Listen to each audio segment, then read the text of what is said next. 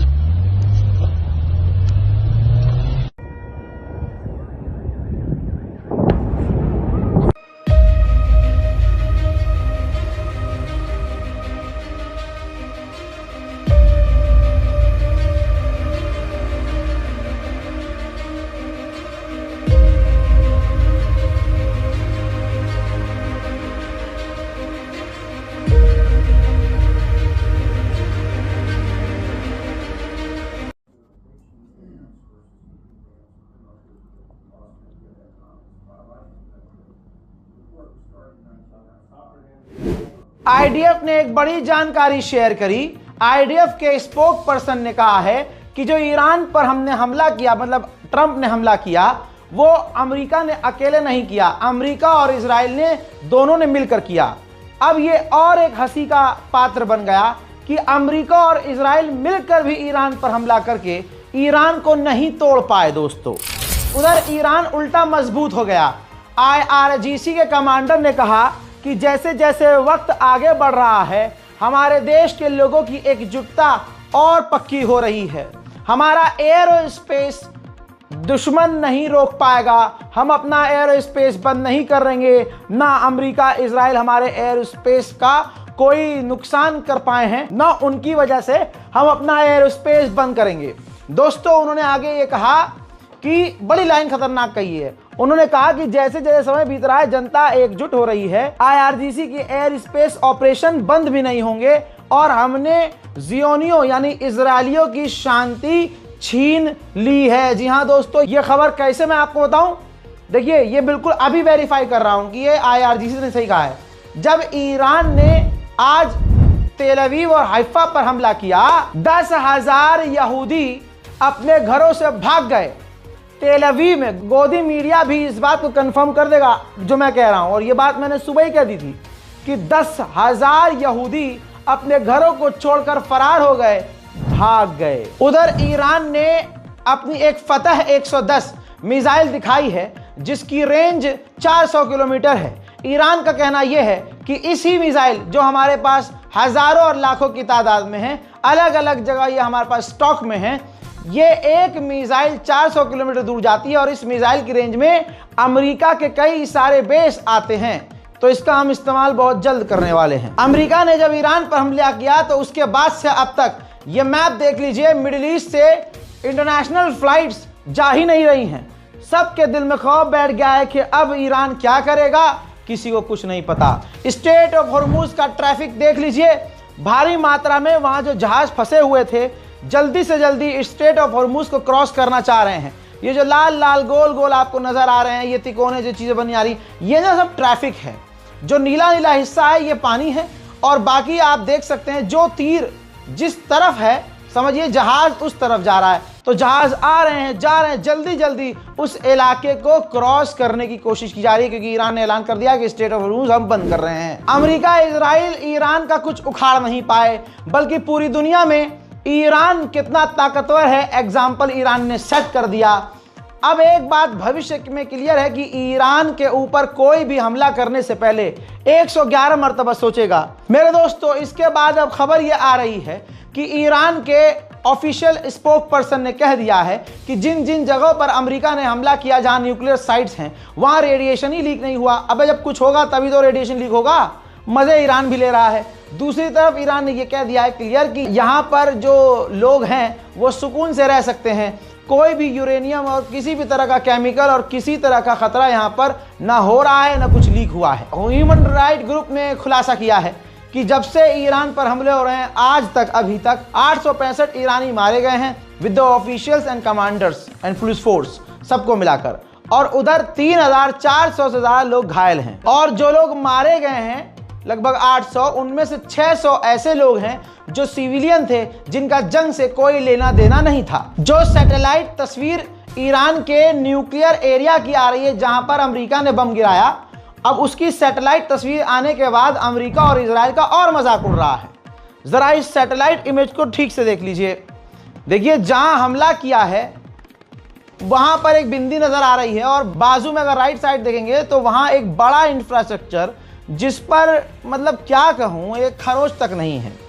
अब कई तरह के सवाल हैं। अब दो मैप लगा रहा हूं, इन दोनों मैप को देखते रहिए और जो मैं बता रहा हूं ध्यान से उसको अपनी आंखों से वेरीफाई कर लीजिए। देखिए अगर आप ध्यान से देखेंगे तो ये ऊंची ऊंची चट्टान है, चारों तरफ चट्टान है, चट्टान के बीच में ईरान की न्यूक्लियर साइट है। अब ऐसे में सबसे बड़ा सवाल यह है कि अगर इजराइल ने और अमेरिका ने मिलकर बमबारी की है तो क्या वो सटीक हमला था?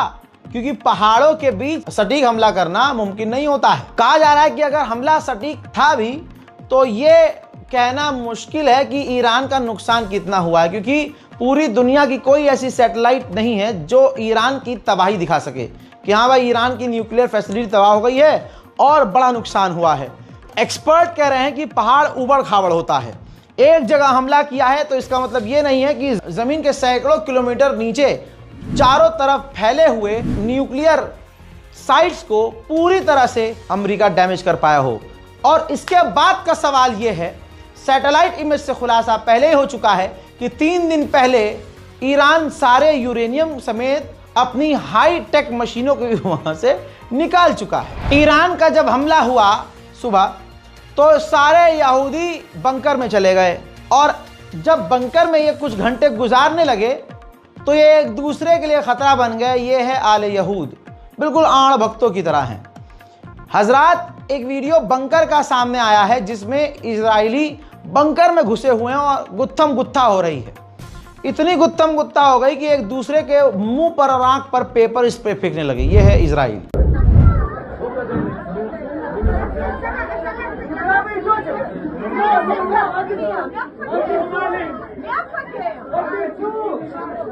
הם לא נורמליים, יש אזעקה, יש טילים כרגע, מה הקשר? איזו חוצפה, איזה אנשים.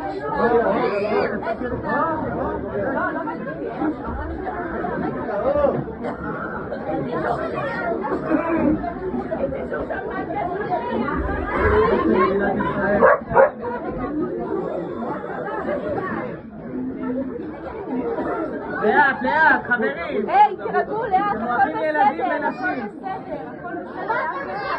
אני מגיעה, אני מגיעה.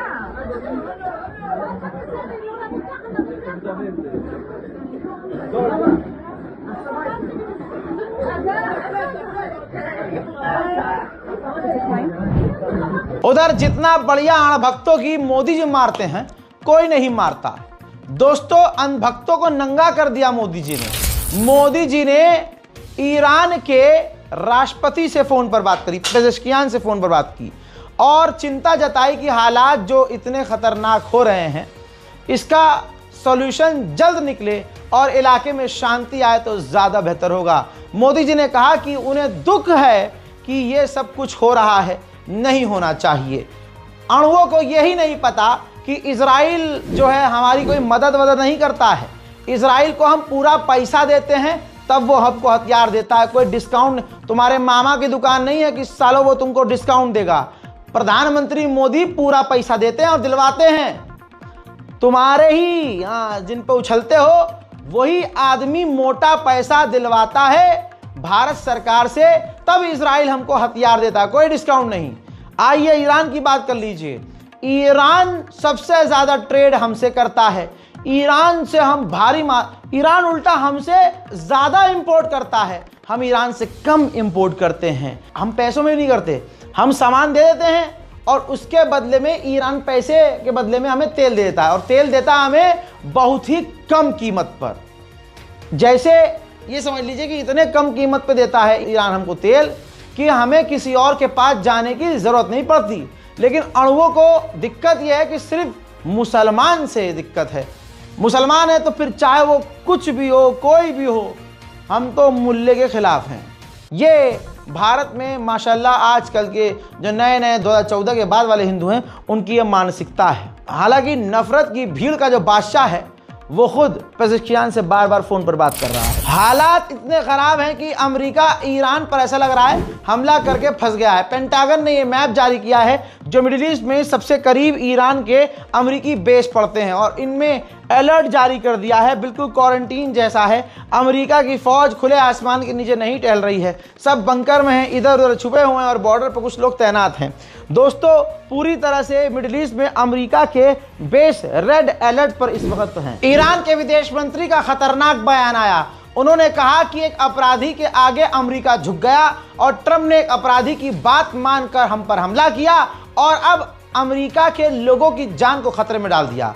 डोनाल्ड ट्रंप आया इसलिए था कि दुनिया में शांति लाएगा, लेकिन डोनाल्ड ट्रंप ने ईरान पर हमला करके अपने लोगों को खतरे में डाल दिया। यह सिर्फ ईरान के साथ धोखा नहीं है, बल्कि ट्रंप ने अपने वोटरों को भी धोखा, यानी अमेरिका के लोगों को भी धोखा दिया है। While President Trump was elected on a platform of putting an end to America's costly involvement of forever wars in our part of the world, he has betrayed not only Iran by abusing our commitment to diplomacy, but also deceived his own voters by submitting to the wishes of a wanted war criminal who has grown accustomed to exploiting the lives and wealth of American citizens to further the Israeli regime's objectives. उधर Russia बुरी तरह से भड़का हुआ है। Kremlin ने कहा है कि अब जब अमेरिका ने हमला कर दिया ईरान पर, अब पुतिन का कोई मन नहीं है, ना ऑप्शन है कि बात करेंगे। ये टेबल पर ही नहीं है कि ट्रंप से कोई बात की जाएगी। और तो और जो व्लादिमीर पुतिन के बेस्ट फ्रेंड हैं और पूर्व राष्ट्रपति हैं दिमित्री, उन्होंने भाई साहब 8-10 पॉइंटर्स दाग दिए और पॉइंट रखते हुए पहले तो पूरी दुनिया में मजाक उड़ी रहा है। रशिया ने भी मजाक उड़ाया। पूर्व राष्ट्रपति जो रूस के हैं दिमित्री, उन्होंने कहा कि ईरान की न्यूक्लियर साइट्स पर हमला करने के बाद भी अमेरिका कुछ हासिल नहीं कर पाया क्योंकि वहां कुछ था ही नहीं, खाली मैदान में बम दागकर अमेरिका खुश हो गया।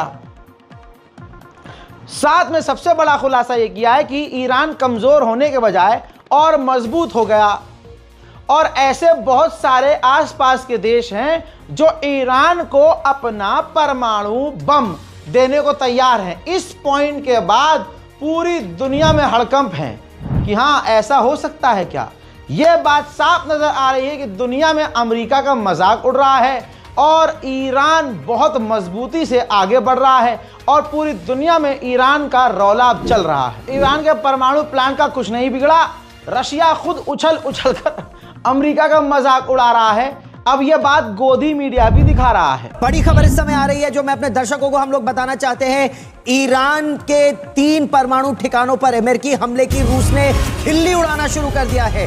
राष्ट्रपति पुतिन के जो डेप्यूटी है दिमित्री मेदवेदेव, उन्होंने कहा है कि अमेरिकी हमले से ईरान के परमाणु प्लान का कुछ भी नहीं बिगड़ा है। बिल्कुल यही नहीं, मेदवेदेव ने यह भी कहा है कि ईरान के सहयोगी उसे वॉरहेड की सप्लाई करने के लिए तैयार है। यानी अब एक और नया गेम, एक और बड़ी चीज जो खासतौर पर अमेरिका का और इजराइल के लिए बड़ा कंसर्न बन सकती है गौरव, और यही वजह है कि अब ये कह सकता है कि रूस अब तक जो लगातार सिर्फ स्टेटमेंट दे रहा था, अब वो शायद ईरान की मदद के लिए सामने भी खड़ा हो गया। इस पूरी खबर पर हमारे एक सहयोगी रोहित शर्मा भी हमारे साथ। जर्मन चैनल ARD की एंकर कह रही हैं कि इजराइल में इतना सेंसरशिप है कि जहां ईरान की मिसाइलें गिरती हैं तो जो साइट्स देखने में लगता है कि सिविलियंस वाली हैं, लोग यहां रहते थे, इजराइल सिर्फ वही फुटेज रिकॉर्ड करने देता है, पत्रकारों को वहीं जाने दे रहा है।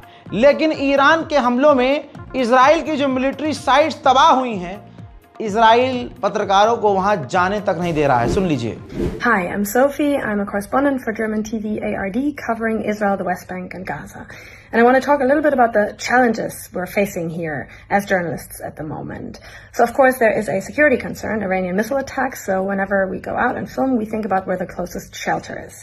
Then there are restrictions, military censorship.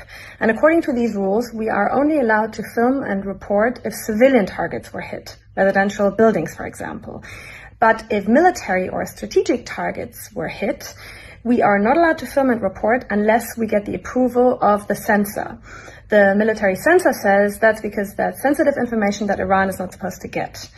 But the problem is that that can create the impression that only civilian and no military targets are being aimed at and hit.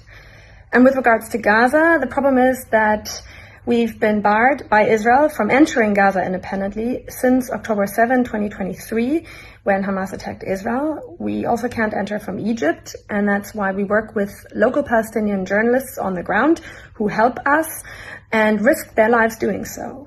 If you want to know more about the challenges covering Iran, then follow my colleague Katarina Vilena. ये इतिहास का सबसे बड़ा हमला था Iran पर, जो America का फेल हुआ। गोदी मीडिया का सोर्स दिखाऊं तो शायद अणुओं को थोड़ी तसल्ली हो जाए। TV9 खुद कह रहा है कि 18,000 करोड़ का जेट और टारगेट ईरान, दुनिया का सबसे महंगा अटैक। लेकिन दोस्तों ईरान का कुछ उखाड़ नहीं पाया अमेरिका। 53 और मूसाद के लोगों को एक झटके में गिरफ्तार किया ईरान ने, जो कि ईरान की सेंसिटिव जगहों की तस्वीर ले रहे थे। और ईरान ने जो तबाही मचाई है उनकी तस्वीरों को इजराइल रोक रहा है। लेकिन एक तस्वीर आई है, जरा इस तस्वीर को देखिए। ईरान की मिसाइल के तेल अवीव में गिरने के बाद खौफनाक जो आग लगी है, पता नहीं कितने यहूदी तो मारे गए होंगे, घायल तो 100% होंगे, लेकिन पूरी तरह से ईरान इन तस्वीरों को सेंसर कर रहा है। इलाके में बड़ा खेल होने वाला है। ईरान के विदेश मंत्री ने कह दिया कि कल मैं व्लादिमीर पुतिन से मिलूंगा, अहम मुद्दों पर बात होगी। एक्सपर्ट कह रहे हैं कि इस बार यानी खुलकर तो पुतिन है ही साथ, लेकिन कुछ बड़ा कल रूस और ईरान के बीच रशिया में हो सकता है। इजराइल का आज इतना बुरा हाल हुआ है, चंद तस्वीर आप देख लीजिए। ये देखिए, यहूदियों में भगदड़ है। जब भगदड़ मची, 10,000 लोग जो भागे हैं, कैसे भागे हैं। अगली तस्वीर और मजेदार है। अब्बा जो है नहा रहे थे तो टॉवल बांध के निकलना पड़ा है, ऐसे ही बिना चड्डी बनियान पहने यहूदियों को अपनी जान बचाकर इस तरह से भागना पड़ा है। आप देख सकते हैं, जानवर हैं, कुत्ते हैं, और कुत्ते से कम नहीं है ये लोग, जो कल तक 2 साल तक गजा पर तबाही मचा रहे थे। ईरान पहले ही कह चुका है कि जब इजराइल ने, अमेरिका ने कानून के खिलाफ जाकर हम पर हमला कर दिया है, तो अमेरिका की जो परमाणु ट्रीटी है, उस ट्रीटी से हम बाहर निकल रहे हैं और निकल जाएंगे। अब बहुत सारी तस्वीरें सामने आ रही हैं। ईरान के आम लोगों ने, हजारों लोगों ने पेपर साइन करके दिया है, उसमें लिखा हुआ है, हजारों ईरानी यानी लगभग सभी ईरान के लोग साइन कर रहे हैं कि हमारी गवर्नमेंट को उस परमाणु ट्रीटी से बाहर आ जाना चाहिए और अब जो मन में आए अपने दम पर ईरान को करना चाहिए। दोस्तों, डिटेल जानकारी में अभी तक फिलहाल इतना ही। इस रिपोर्ट को शेयर कीजिएगा और आप सभी को मैं मुबारकबाद देता हूं कि इतना कुछ करने के बाद भी ईरान न झुका, ईरान न टूटा, ईरान न हारा और पूरी दुनिया में अमेरिका और इजराइल जलील हो गए। इसीलिए कुरान में है, अल्लाह कहता है, व तो इज़्ज़ मन तशा व तो ज़िल्लु मन तशा। कुछ भी नहीं बिगड़ा ईरान का। और इधर सोचिए, 4-5 हमले क्या सही से तेल अवीव पर कर दिए, सारा तेल अवीव का तेल निकल गया। इजराइल को 2 साल लगा गाजा को तबाह करने में। ईरान की 15-20 मिसाइलों ने तेल अवीव को गाजा में तब्दील कर दिया। इस रिपोर्ट को शेयर कीजिए, चैनल को सब्सक्राइब कीजिए। मैं हूं रजा, आप देख रहे थे रजाग्राफी अनस्क्रिप्टेड। जय हिंद।